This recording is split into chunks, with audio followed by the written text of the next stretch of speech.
Well, Cody Qualls from Colorado. Wow, it's great to be talking with you again. This is part two of an interview with Dads4Kids, Warwick Marsh here in Australia, and Cody Qualls all the way from USA. Thanks for having me, Warwick. Nice to be back. Yeah, look, last time our interview was cut short because a computer sort of died. The battery died. There wasn't no apparent reason for it, but it died. So it is really great to be talking to you again. And we released a clip. Well, when I say we released it here in Australia to try to push it for you. But you released this song. I thought it'd be great for us to refresh those who are listening today to hear it again. But just tell us quickly a bit about Best Daddy, and then I'll play it for everybody.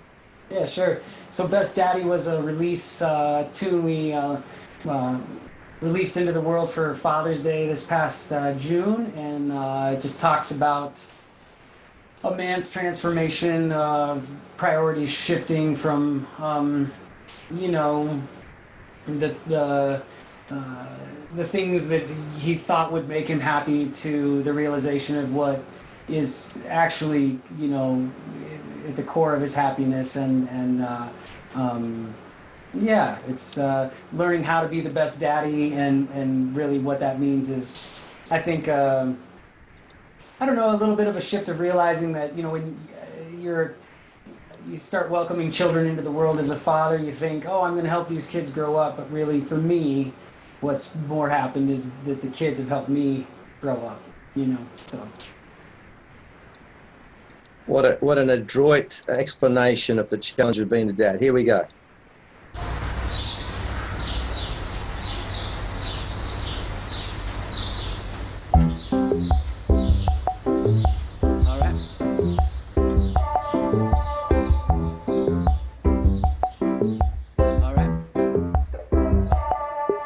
Now this the kind of song that you don't hear every day. So many things I used to want have faded away. I used to only think about myself in a way. But you'll be revealing a deeper purpose in me. And people say I've changed, I tell them gladly, putting my attention on my family. I might never drizzy drive that caddy, but I'ma be the best daddy I can be. People say I've changed, I tell them gladly, putting my attention on my family. I might never drizzy drive that caddy, but I'ma be the best daddy I can be. You are the best daddy, best daddy. My kids tell me you are the best daddy, best daddy.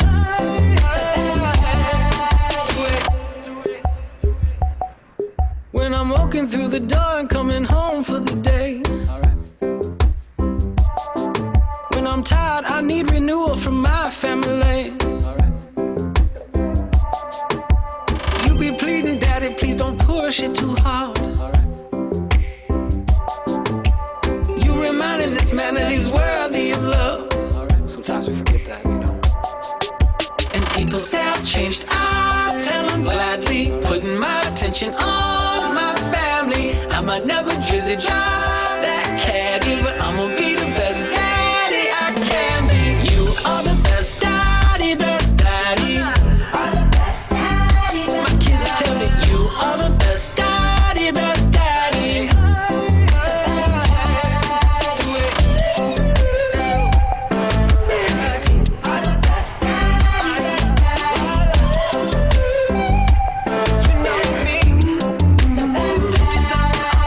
Dad, we're sad.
I tell you what, buddy, that's got me crying.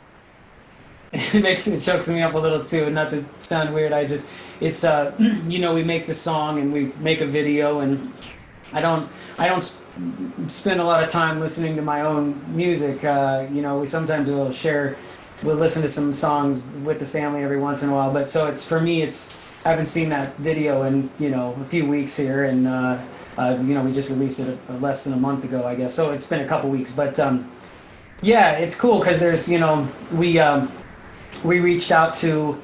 I run a music school with some musician friends of mine. Then this a cappella group I sing in called Face Vocal Band, and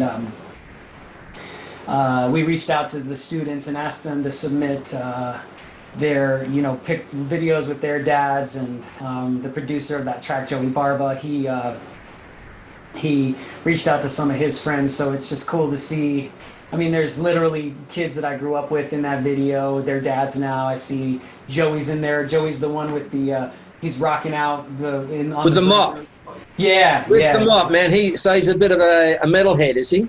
Yeah, he does all kinds of music. He produces pop tracks these days for a living, but he does all kinds of music. He used to be in a metal band, and he's a good dude, and that's his boy there. And so he's actually married to a girl that her brother was in my high school class. So and we found that out after meeting. So it's just kind of cool serendipity. It's kind of cool stuff. So yeah, just a really neat video to be a part of, to have with my family. Like even I see my wife and I, with my youngest daughter Cosette, she's twice as big as that now, and so that's already a snapshot in the life of it's a beautiful memory to have as a scrapbook, so to speak.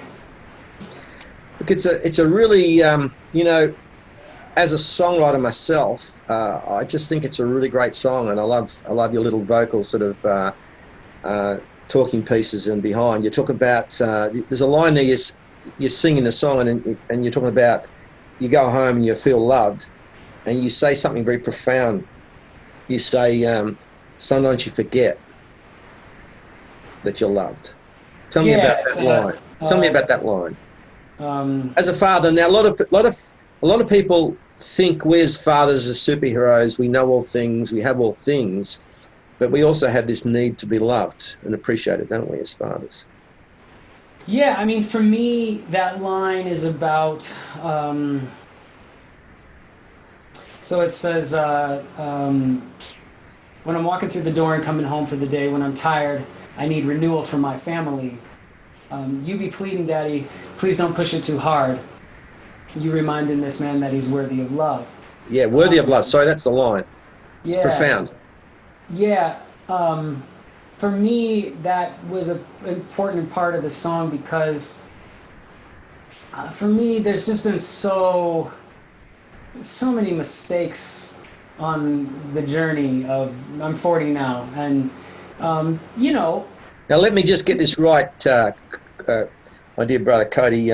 You're not trying to tell me that you're not perfect. Oh gosh. I really hope. I really try to wear that a little bit, almost as a badge. That it's funny, in social media where there's a lot of pictures of the family and these wonderful moments, and there are those, but for me, I want to, when I write, I want to come from a place of authenticity, and one of the things I know best is how many mistakes I've made in my life. I'm an expert. I feel like I'm an expert at making some bad decisions or not being as well refined as a 40-year-old man should be. I surprise myself daily with moments where an interaction with another human being where I'm like, gosh, I could have handled that way better. I feel like a 25-year-old could have handled that better. An interaction with one of my children, an interaction with my wife. Certain decisions, and so and I think that leads right back into your question, was this, you're reminding this man that he's worthy of love. My children, right now being 3 months, 4, 6, and 8, they adore me for the most part. You know, sometimes they get mad at me, but they're still in that place in life where they, you know, I think I'm a man in a cape to them sometimes, you know. And I feel like that's really been nourishing for me, because there's a shame that you can carry as a human being, not just as a father, not just as a man, but as a person. I think, you know, many of us have moments where we look back and have regret and have that shame or guilt. And it's easy to see yourself in your darkness than it is sometimes in your light. And I don't think that really serves anybody. It's not easy. And it doesn't mean that we just, you know, brush off our mistakes. No, I think we hold ourselves accountable and work on our stuff and do the work. But when you're always seeing yourself as, you know, less than what you really have to offer the world and less than you are in your fullness, that doesn't serve anybody either. I find your wisdom to be quite profound, Cody. Thanks, Warwick. I appreciate it. You must have done a lot of thinking about stuff. Somebody does, Warwick, and it's you. I'm just kidding. I said one person does, and it's you. No, no. I appreciate it. It means a lot to me. As I journey more and more into being a musician, I've had I mentioned this in my last interview. I've had a lot of opportunities to do some really neat stuff and sing all over the world and sing with my best friends and be on some really big stages, and it's been incredible.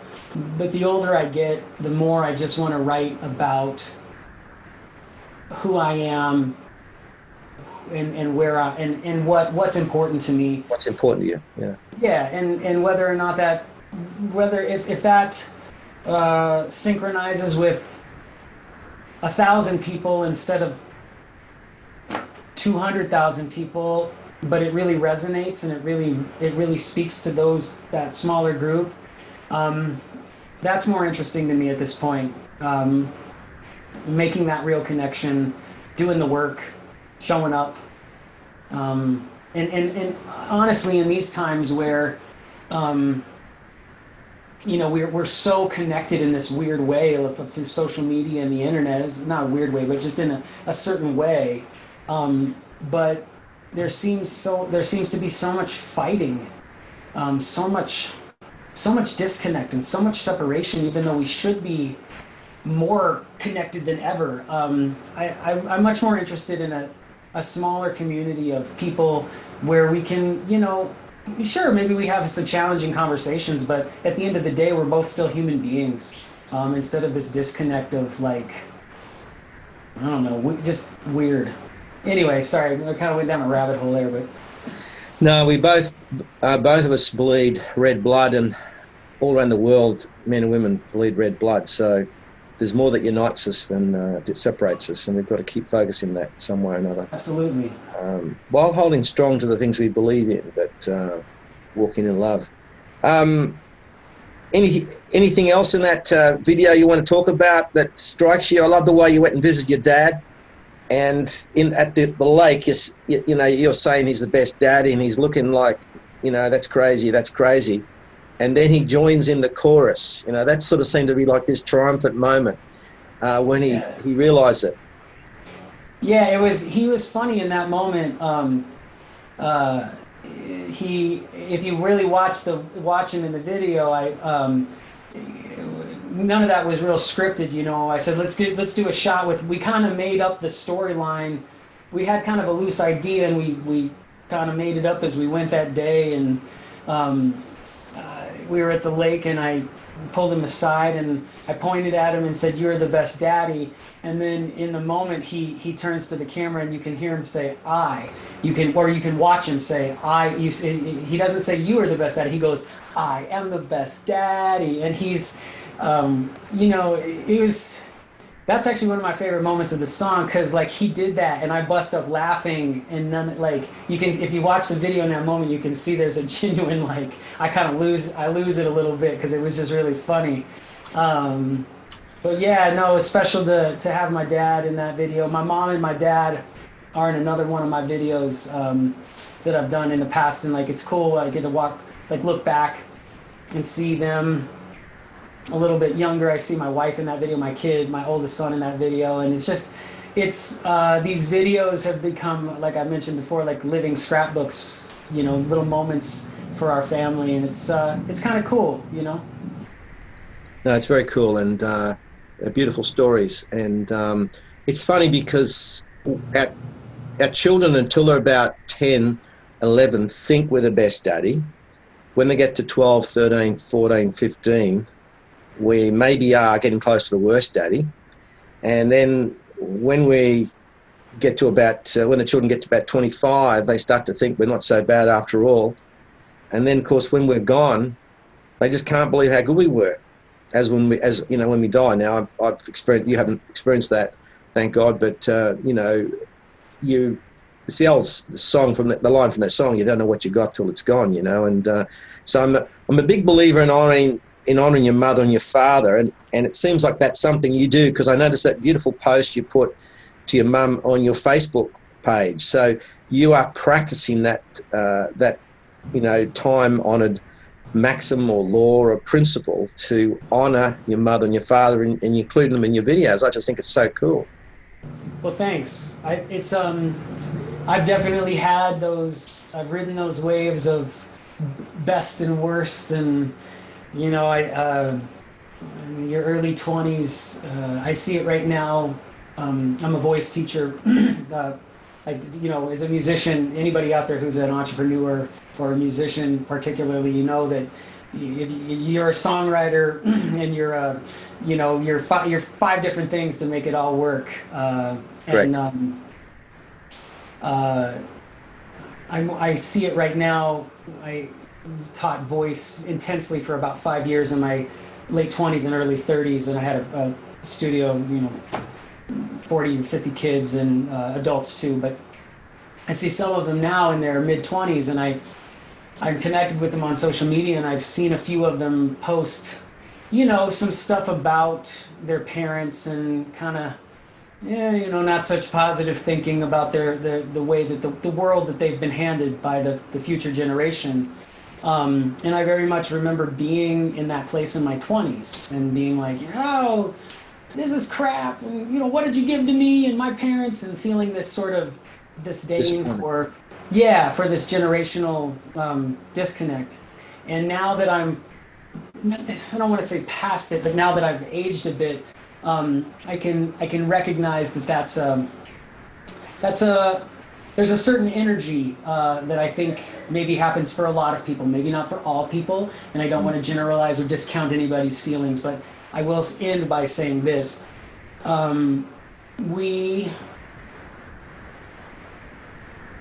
To discount who we come from is, I think there's a misunderstanding that we're discounting ourselves. I'm writing a song right now.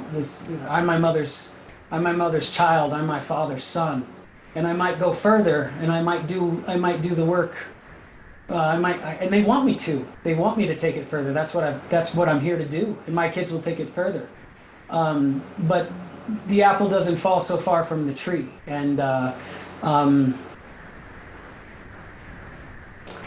think we do ourselves a discredit by not honoring our mother and our fathers. And I had good parents. I know there are people out there who maybe had trickier situations than I did, but it wasn't all bright and shiny. You know, every human has their stuff. So anyway, I digress. I can go down a rabbit hole.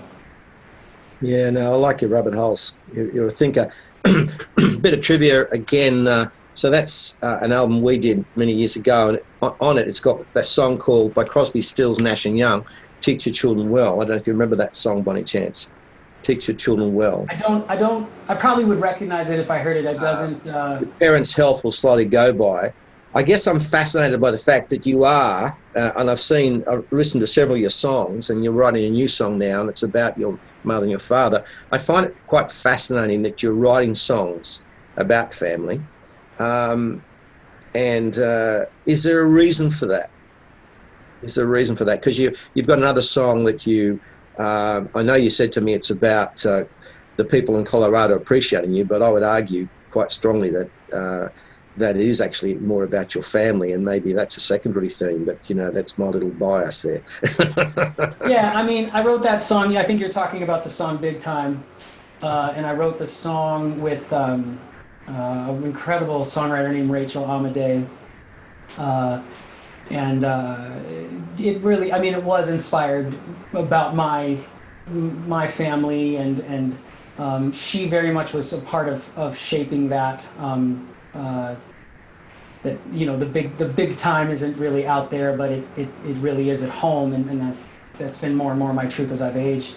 And it works really well with the band that I sing with, Face Vocal Band. The guys that I sing with have had similar experiences, and it was a way for us to dedicate it to our fans. But it did start with, I think, my family and Rachel's experiences with her family as well. So why so many songs about family? Is there a reason? Is there something burning your heart or your psyche that either really appreciates it or longs for it, or sees that the brokenness in other people who don't have it, mate? What is it?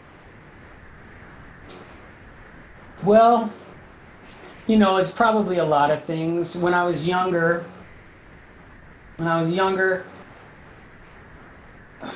wrote songs about heartbreak, and I don't mean, I mean, anybody who's had heartbreak knows those first couple of heartbreaks are, so some people, I think it's not as big of a deal. They have more of an easy time kind of maneuvering in and out of an experience. For the artists that I grew up with, the young men I grew up with, we went through the throes of the trenches of heartbreak, depression, and wanting to slit your throat.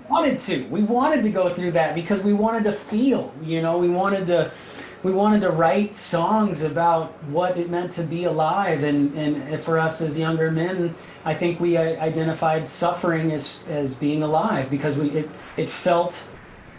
was very intense, and so I think I went through a stage where I've sort of evolved out of the love songs into kind of want to save the world kind of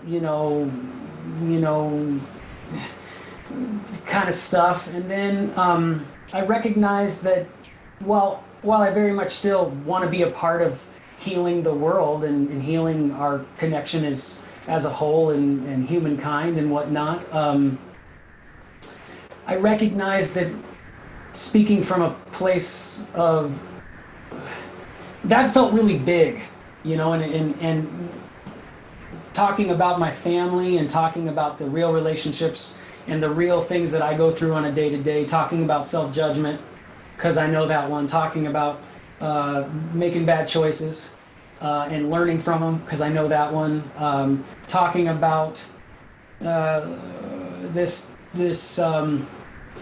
inner turmoil of providing for my family and yet wanting to be with my family at the same time and not feeling like I can always fulfill both of those things as fully as I'd like to. And those things felt authentic to me, and a place that I could really speak to, ideally speak to a listener in a real way, get out of the ideals of what should and shouldn't be and get more into like my real journey. It just felt safer. It felt real. It's funny because I guess I have started to see that I do write a lot about family and stuff like that, but I don't think about it so much that way. But that's probably why. And I'll end with this. My first band was called Kindred, which obviously means family. I rest my case. I just talked to Mateo. He's the guitar player for Kindred. We just celebrated our 25th anniversary. We did like a little show out in Costa Rica last summer. And that music exists in the world. We haven't had a lot of time as men to push it like we did when we were teens. But I talked to him today about the music moving forward, and I don't know. I just feel like that's a really important message for me. Like if I could say one thing through my music, um, it would be that we're all family in some way, shape, or form. We're all connected, and um, and try to express it with the deepest humility of like, gosh, learning to be a better man, a better person, a better friend, a better husband, a better father. It's been humbling. It's been humiliating, and I see some of my friends do a way better. I feel like they do a way better job at it than I do. And I look up to them. But for me, I know there's a lot of people out there who carry this, sometimes this sense of like, gosh, I don't know if I'm going to be able to do any better than I've done now. And I just want to be a voice for that person. It's like, hey man, this guy's talking about the gutter. This guy's talking about some serious mistakes. That's how I feel. I can get through this because I've had good teachers and good people around me to lift me out of that stuff. So if I can at least point to that sometimes, not all the time. It doesn't need to be heavy all the time, and we don't need to be. Life is fun, and life can be. We can celebrate the joy. We should celebrate the joy, and I try to write fun songs too. But yeah. Yeah, that's cool. Before I ask you about some tips for dads out there, what would you say to a man who is struggling as a father? Maybe he hasn't had a father, and he doesn't know. He feels like he doesn't know how to be a father. What would you say to him? I feel like I got 4 kids now, and my wife is now really celebrating me much more recently. Not that she's always supported me, but I've had a strong disposition. I'm a pusher. I'm ambitious, and she has really expressed to me that that with coming of this final child here, this most recent child. Can't say final yet. I don't know. That I've really settled in much more about how to do it, and it's taken me 4 kids to get 4. So if you're starting out, it took me 5. Come on now. There's hope. There's hope for you yet. It took me 5, and I'm still working on being a good dad and a good husband. I'm still failing, Cody. But don't tell anybody, please. No, exactly. If nobody gives you a manual on how to be a good dad. I do think there are resources. I think Warwick's now knowing Warwick and his mission and what they're up to. I think it's a wonderful thing. But I would just say that the most powerful thing my dad ever did for me was teach me that a man can change, and a man can make mistakes, and a man can own his mistakes and do better. That's what, when I think about the best quality of my father, was when he came to me and said, hey, I felt like I could have handled that differently. And then I watched him do it better the next time. And I don't. It takes a great deal of humility for a man to say that to his child. In last interview, you talked about this. You talked about how your dad apologised to you in one situation, and now you're talking about it again. And I think it's very profound for a man to be able to apologise. We've had a rule in our home with our children is that public mistake, public apology. I'm talking about me as a father. So if I said something that was not right, or I did something that was not right, I had to, and I publicly said it, I had to make a public apology, and I tried to do that. I'm sure there's many times my ego probably overruled, but it would seem that you've been brought up in that sort of condition with your dad, and you're aspiring to that. Is that right? Yeah, it was. It wasn't. I just felt like my dad, what he did was he demonstrated that when he didn't feel right about the way that something was handled, that he he wrestled with it. You know, I watched my dad wrestle with his decisions, and that allows me to wrestle with mine and know that that's okay, and that it's better to be a man with holes than to be a man with holes who doesn't know it. You Or know? tries, or worse still, tries to hide them. Yeah, yeah. Uh, and I've got to, Cody. I'll just say something. I've thought a lot about this, and I say this when I do seminars for dads. You know, you can fool most of other people, but the people you can't fool is your wife and your children, because they can see through you. So what you've got to try to do is to be authentic in your home and in your life, and if you can, as Shakespeare said, to thine own self be true, and you can, as night follows day, you'll be false to no man. And I mean, you know, you're in that position as a songwriter, a singer, and a songwriter. Actually, great songs are usually incredibly authentic. So, you know, to be a good performer too, I would argue that good performers are very authentic. So, you know, to be a father is to be authentic, isn't it? To be real. if you want a good relationship with your kid, I think it has to be. Has to be, yeah. It has to, and if you want one with your wife, I think it has to be as well. And it's interesting. It's interesting you bring that up, and I don't know that I've talked about this before, but it's you know, my brother and I,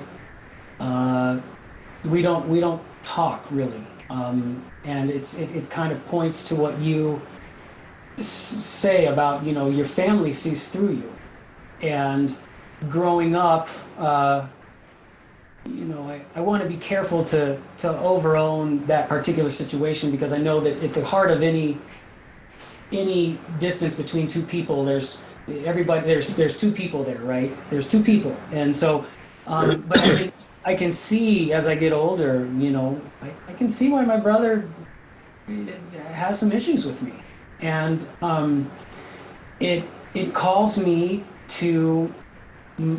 I want it to propel me to my greatness, because I very much, he said those same words to me. You know, these people in the world, they see you one way, but they don't know you. I know you. I see you. I see your stuff. You know, and it's SHIT, eh? Yeah, you got it. And it's very hard, because I want to reconcile that. You know, I want to reconcile that with him, and I can't right now. But what I can do is I can reconcile it within myself, you know, and I can work to see what created those chasms, and I can very much say honestly and openly that those dynamics still exist sometimes in my household, and my wife calls me on my stuff, and